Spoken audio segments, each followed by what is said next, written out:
I don't even know really how I solved the problems, like the narrative problems, because it was just sheer grunt work. Like it was just going back to the page over and over again.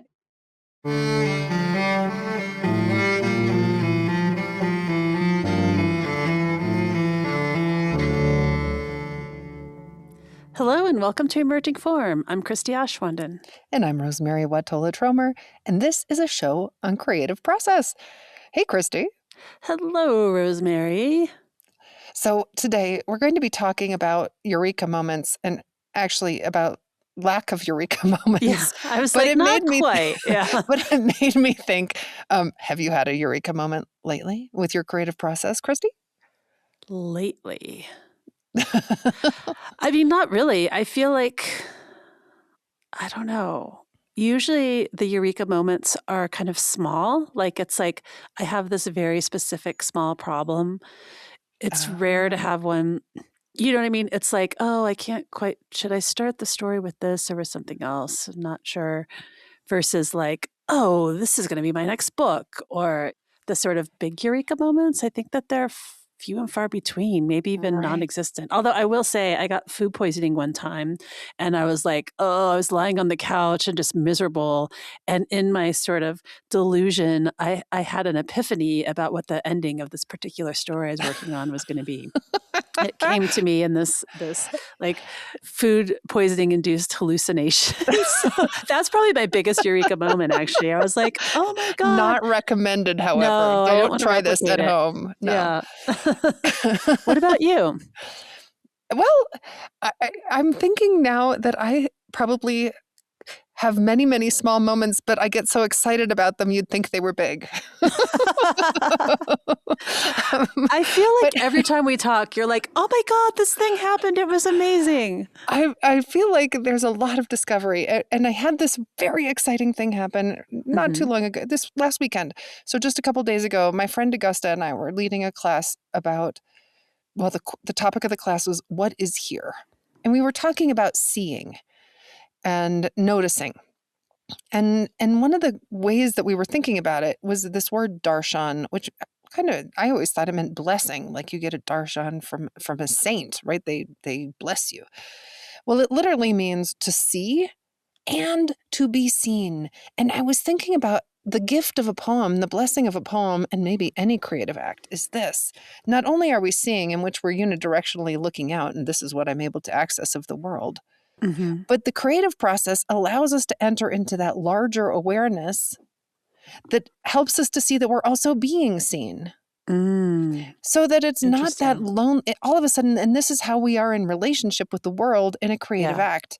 So that no matter what, even if no one else ever reads what you wrote, there is this kind of glorious completion that happens, this beautiful relationship that happens. It's so exciting to me, actually, when I think about this, that to enter into a creative act is to not only see, but be seen by awareness itself, whatever the awareness is that lives through us, that allows us to see. Yeah. And maybe even by the environment itself, maybe even by the poem itself, that the poem itself is somehow seeing us in a way that we're not capable of seeing ourselves without the poem. That was a eureka moment, honey. Wow. Yeah, well, okay. It was exciting for me. It's also much better than getting food poisoning, honestly. Yeah, I won. I won. You won. That. You won that little contest. That wasn't a contest. It wasn't a contest, but I'm glad that I wasn't the one with the food poisoning, is all I'm saying. Well, today we're going to talk about sort of the opposite of eureka moments and sort of this idea that sometimes when we learn things and we discover things, that it's not an all at once sort of thing, but it can be a very slow process and sort of mundane even. So do you want to tell us about our guest today? I sure will. Our guest is Roberta Kwok, a science writer whose work has appeared in the New York Times, NewYorker.com, Nature, New Scientist, Audubon, and other publications. She has received a fellowship from the Knight Science Journalism Program at the Massachusetts Institute of Technology, a grant from the Alfred P. Sloan Foundation, and awards from the American Association for the Advancement of Science and the American Geophysical Union. Before becoming a journalist, Kwok worked in a genetics lab at Stanford University. She lives in the Seattle area and is originally from Canada, and her new book that we get to talk about is Lost in Curiosity: Field Notes from Scientists' Adventures into the Unknown. Let's bring her on. Welcome to Emerging Forum, Roberta. Thank you. I am so excited to be here, Christy. I believe, did you say, Roberta, that we're your first interview for the book? Is that true? You are. This is a very special interview. This is a special occasion. I just feel very honored that we were the first to get you. Yes. And I'll just say to listeners, we're actually recording this quite in advance of the book's publication, which you have to do if you want to get a superstar writer like this. Well, I don't know about that, but I was happy to do it early, and I was very excited when you invited me on. Oh, thanks. Well, thank you for jumping in with us right away. And we'll try to be extra generous, easy, and fun, entertaining for your first interview. Yeah. Yes, softball questions only. No, this is going to be a very cutting interview. Yeah. We're going to spill all your secrets. Well, I know you've got this first question, which is for the listeners who haven't yet read Lost in Curiosity. Could you just say a few words about what your book is about? Sure. Well, I think when people think about science, they often imagine like a genius in a lab, having some kind of brilliant breakthrough, the light bulb over their head. And so the book is about the opposite of the eureka moment. It's about the messy middle of science. And by that, I mean the adventures, the obstacles, the challenges that scientists face as they are struggling to answer these big questions about nature, our planet, the universe, and how they make their way through that realm of the unknown to the other side. Yeah, I can't stop thinking about it. It's so brilliant the way you really portray as someone who thought I was going to be a scientist before I switched to writing. I did a few years of research, so I'm familiar. I've had this experience of the actual doing of science. And there was just this part that really struck me about these researchers. They were doing this, it was like climate change or something, and they had these like little floating things that they were the emerald tutus. Yes, the emerald tutus, which the whole thing is a little bit ridiculous, but also very important. But they're just struggling to make this stupid thing work. And it's really, it really got at this whole problem that scientists so often face where, sometimes the hardest part isn't coming up with the questions or all this, it's just getting the experiment to work or, fiddling with the equipment and, making sure that you've addressed all the questions about, how am I going to measure this thing and is this working? Yeah, it's funny because that project specifically came out of this competition, this like climate change ideas competition. So there's this big, grand, noble goal, like let's solve climate change, let's save the world. And they have all these great ideas, and then it's time for the execution.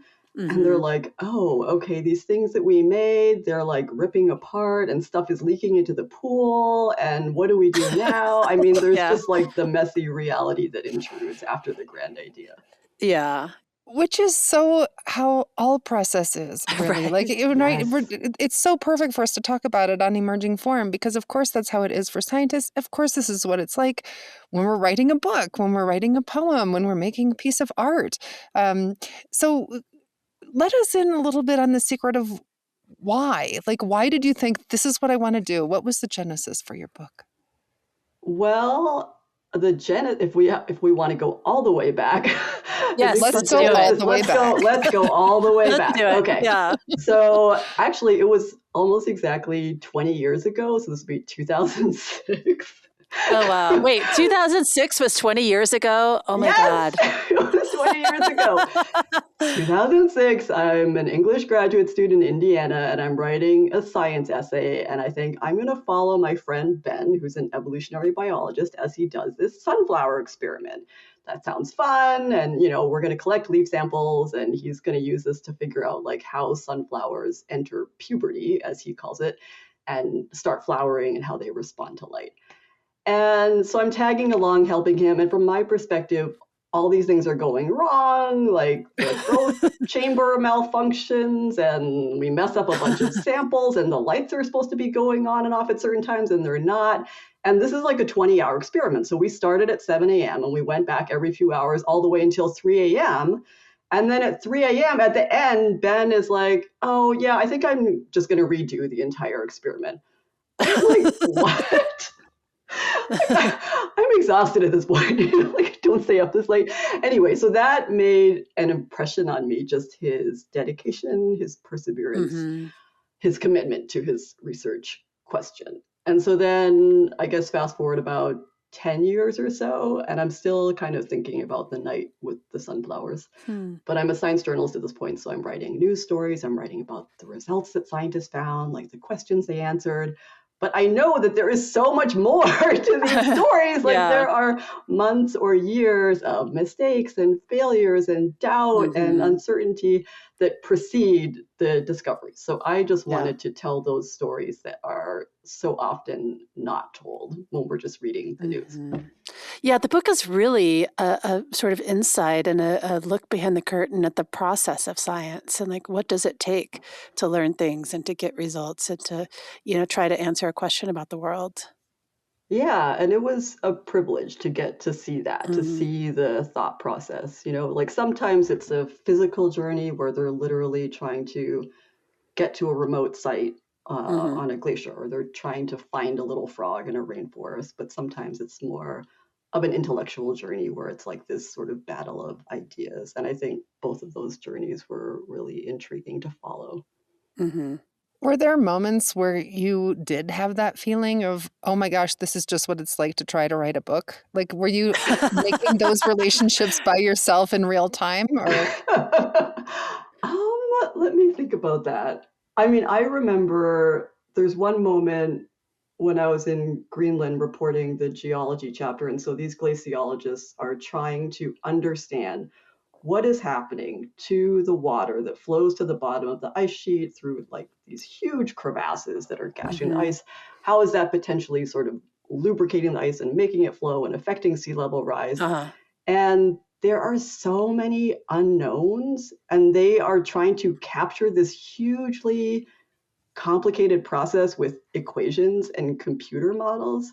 And as they're doing that, I'm taking all these notes, right? I'm like, okay, I'm in Greenland. I have to describe this in an amazing way. I have to come up with the most like eloquent passages to describe what I'm seeing. And I think in the same way that they will never be able to perfectly capture what is happening under the ice. I could only hope to capture like a small part of what I was seeing and convey that to the reader. Yeah. What an interesting parallel. Was there a sort of an underlying argument about science that you wanted to make? And if that was the case, how did you sort of home in on this and figure out how to really convey that? Yeah, so I think when I was going into it, I didn't think so much about an argument I wanted to make as like a feeling I wanted to create for the reader. So like in the introduction, I give the analogy of the Narnia Chronicles and how Lucy goes through that wardrobe door and she is transported to this other world. So I wanted each chapter to feel like we're going to open the wardrobe door and we're going to be transported to a different world. And maybe it's a rainforest, maybe it's a desert, maybe it's, an ocean wave lab, but we're going to visit all these different worlds. And I want that, sort of that kaleidoscopic feeling to sort of give the reader a sense of the huge collective enterprise that is science and the tiny parts that all these researchers play in this bigger endeavor. And I think if there was an argument that emerged maybe later, like after all the reporting and the writing, it was this idea of science as an act of humility and also hope. And I know, Christy, in your awesome podcast on Certainty, you talk about this idea of intellectual humility. And here I'm thinking of it as, the humility to try to answer these unanswerable questions, to play this tiny part when you're not going to be, singled out as a genius. You're just like one little cog. And then the hope that we can answer these questions and that together, through all these researchers working together, that there will be something meaningful and useful that comes out of that. Yeah, I think one thing that really comes through in the book is the way science is both an iterative process, but also that it builds on things. And that you kind of give the sense that, this particular scientist that you're following in this chapter was toiling away, and there may not be some incredible breakthrough that comes from this thing, but it's going to build on something else, and there'll be something after that will build on that. And just this idea of science as process rather than eureka, right? Yeah, yeah, like that makes me think about the astronomy chapter because, Mm-hmm. when we first started discovering exoplanets, the planets outside our solar system, I feel like there was glory in that for sure. Like to find the first exoplanets, that was huge. And Mm-hmm. now people are continuing to explore, but of course it is more incremental. And so the researchers that I follow are trying to find the first exomoon, like the first moon that's orbiting a planet. And the main character in particular is trying to find like these tiny little moons that are so hard to see, but there's Yeah. some signal that he hope he might see. And I guess it's just, I compare it to like, they've already found the continent, but they want to find the little islands off the coast now, right? Like it's this Mm-hmm. human drive for exploration. Like we just want to keep Yeah. exploring more. We want to keep mapping more of the universe. So I'm thinking about the mess and how important it is. And I'm just thinking about, as you're creating this book, talk a little bit maybe about some of the messes that you encountered in your own. Like how was your book messy, and how did you have to end up wrangling it into form? And was there a moment when you were like, oh no, this is just not ever coming together? Every day? Every minute? I think Right? that was the entire thing. Yeah. I'm like, where do I even start, Rosemary? Yeah, I guess one particular challenge was because I want to follow these journeys in great detail, right? And really follow the twists and turns, the emotional up and downs. Mm-hmm.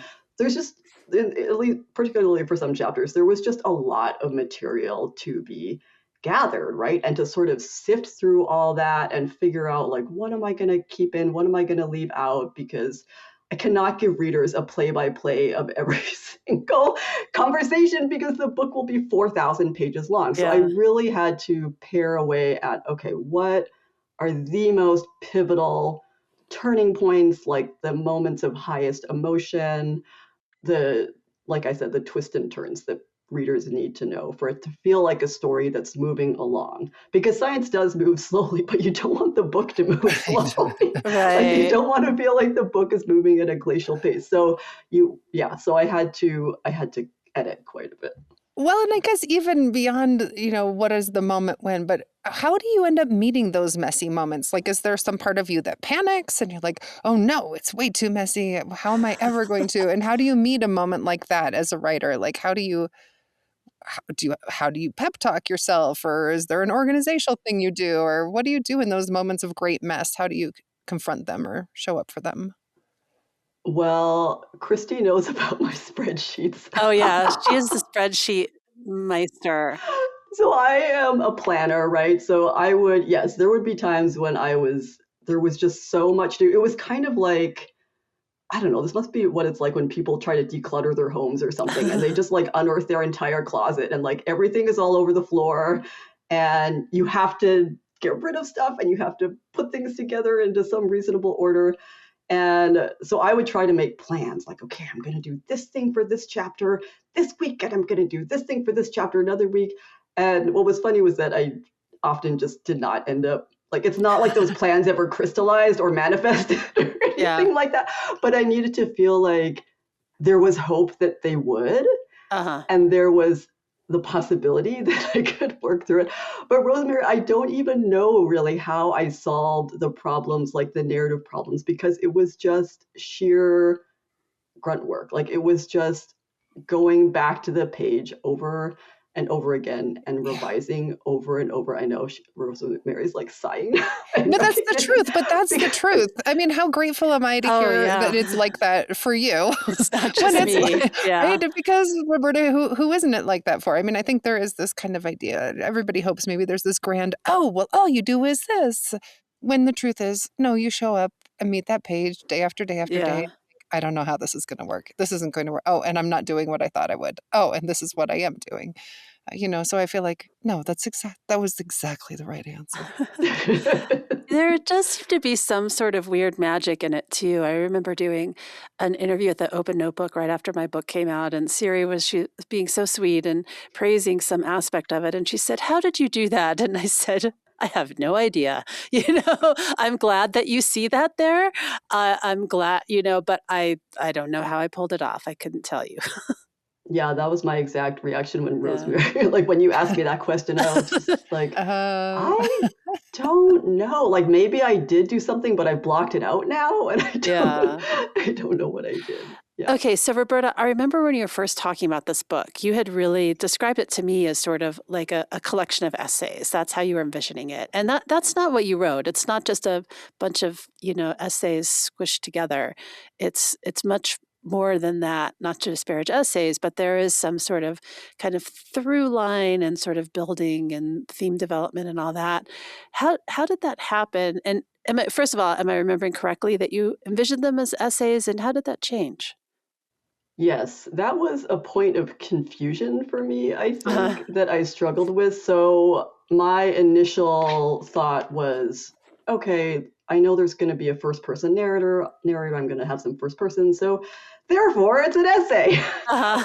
But like, Yeah. in retrospect, it was really more long form journalism, I think, where like if you think about Mary Roach's books, she's there first person, she's the narrator, she's the guide, the interpreter, but the focus is really on the characters and the scientists, and it is their actions and their emotions and their stories that are driving the chapter, not so much my ideas or my arguments or my voice. So I think calling it an essay collection was confusing for everyone, including the agents I pitched it to. And so I think that was maybe just a labeling problem.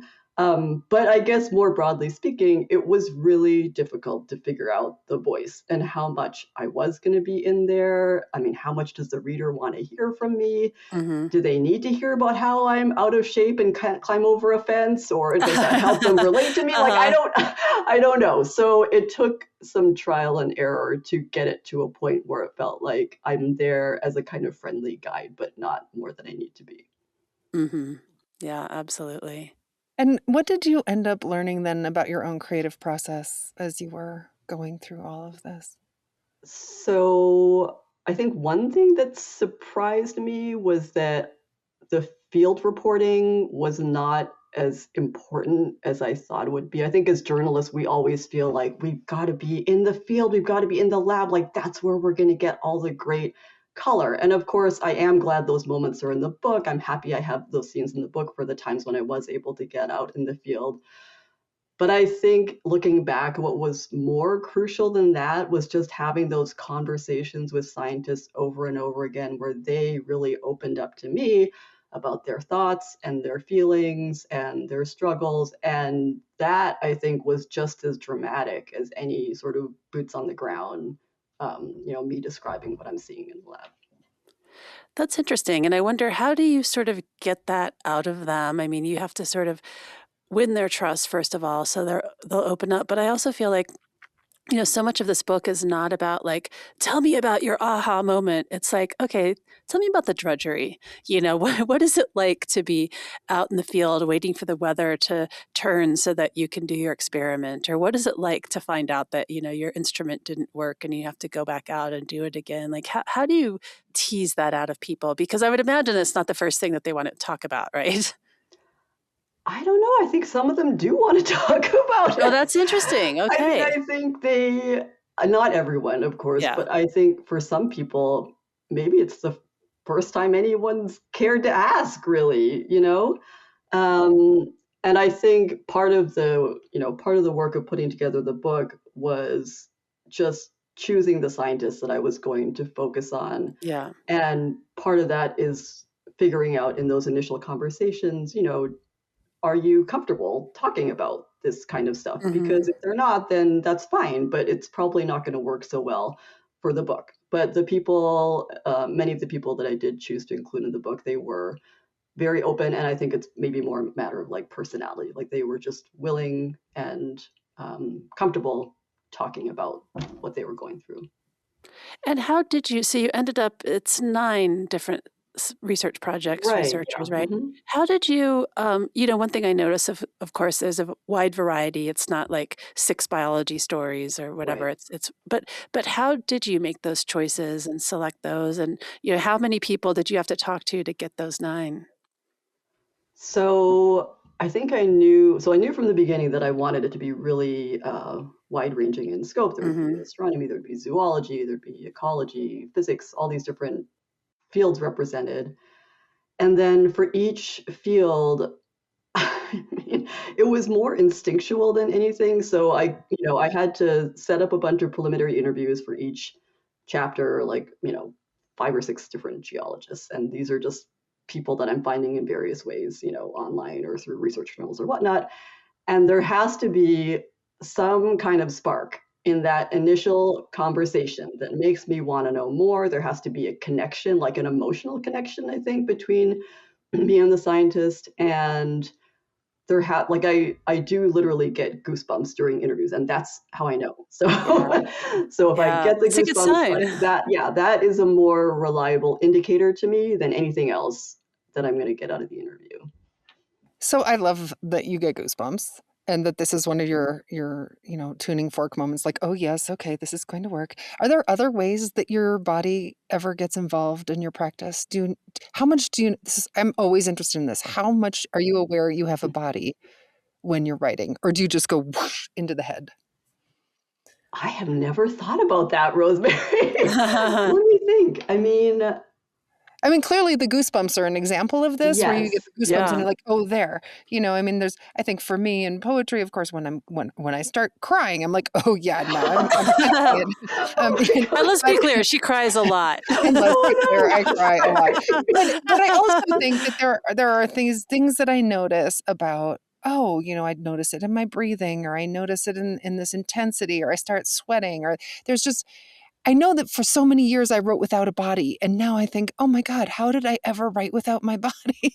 So I'm just curious about other people and how that's working for you. And I thought of it because you brought in the goosebumps. I'm like, Yes. oh, there she is. Yes. I think that literally might be the only way that I use my body, and that I'm otherwise just a disembodied brain at a computer. But what you're saying makes me think that maybe I should pay more attention to my body and what it's telling me.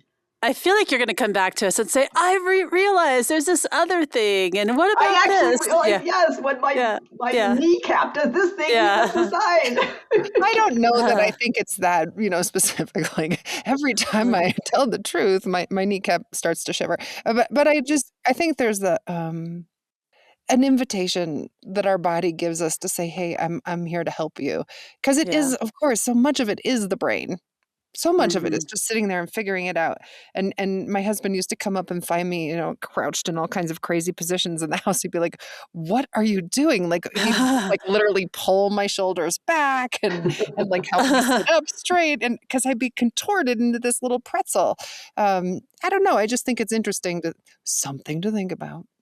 I will say, I think there have been times when I've tried to tap into that, because I know, from Emerging Form and from many other writing books, you're supposed to walk, right? To work out the ideas. And so I tried that, and let me tell you, it did not work. That is so interesting. This is fascinating. I need to know more about this. I kept making myself feel so bad, but I was like, okay, you're spending too much time at the computer. You obviously need to take a break and just walk for 30 minutes. And that's going to help you work out these problems that you're having.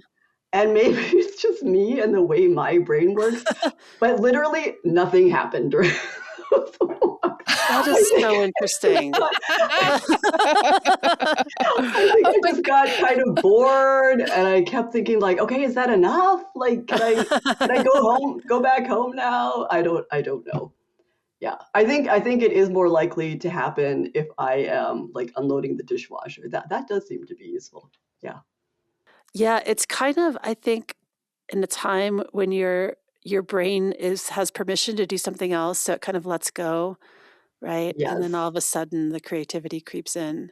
Yes. I mean, I can't help but wonder, too, if there was too much pressure on the walk. Oh, I mean, yeah. it feels like this walk had a lot of pressure. Like, okay, something's supposed to happen. I just know for me, nothing happens if there's pressure on it. Like, so maybe that is why the dishwasher is like, who would ever have a revelation, with the dishwasher? I'm just having Roberta! flashbacks of being in college and people are like, oh, you take this drug. And I was like, is anything happening yet? No. And then all of a sudden someone's like really, really high because they didn't realize at first what was happening. Maybe I just needed to walk for a really long time. Yeah. Yeah, maybe it was a whole 26 miles and then. Well, this is probably going to be our last question before we stop. But for people who are going to be listening to our bonus episode, if you are a paid subscriber, you can hear us have more conversation with Roberta. But for this episode, I just want to ask, what was the most gratifying, joyful part about writing this book? Well, one thing that was really exciting and inspiring was collaborating with an artist for the book. So Emma Regnier. Oh, we forgot to talk about that. Yes. They're Again, I beautiful. was so lucky. So she is an ornithologist, but she's also an artist. And if you look at her, she has pictures of her field notebooks online, these wonderful sketches and watercolors of her time in the field. And so I had asked her to create an illustration for each chapter in the style of a field notebook sketch. And I just love the way that she captured that, I don't know, that kind of intellectual space of like thinking and dreaming and being curious in her artwork. So that was just a joy because maybe it was partly because it was someone else doing the work too. Oh, yeah.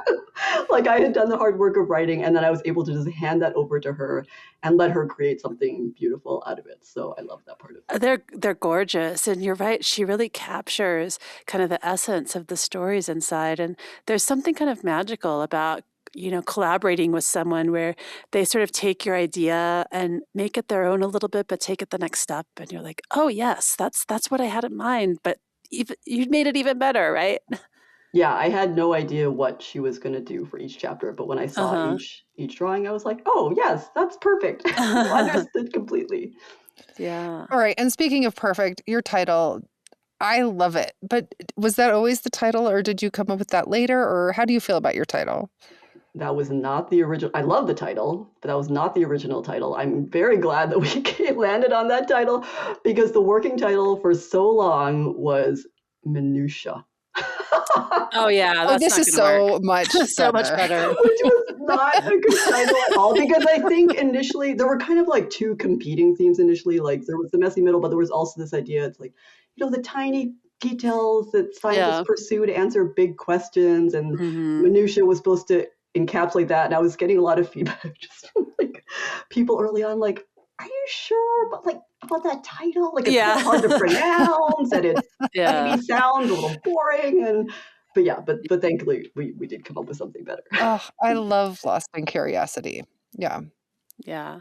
That's great. Well, Roberta, thank you so much for coming on. And as Rosemary said, those of you who've gone to emergingform.substack.com and become paid subscribers to Emerging Form will hear a bonus episode with you next week. We're going to continue this conversation. I've got a lot more questions for you. Thanks so much, Christy. Thanks, Rosemary. Thank you. If you like our show, visit us at emergingform.substack.com, where you can find more, including show notes and back episodes. There, you can also sign up for our bi-weekly newsletter or become a paid subscriber, which gets you bonus episodes every other week. That's emergingform.substack.com. You've been listening to Emerging Form. This is Rosemary Watola-Tromer, and my co-host is science writer Christy Ashwanden. Our fabulous audio producer is Cherie Turner, and our music is created and performed by Kira Kopostansky and edited by Leah Shaw. Kate LaRue designed our logo, and Jack Mueller, of course, inspired our work and the name of this podcast. As he always said, you must obey the poem's emerging form. Until next time.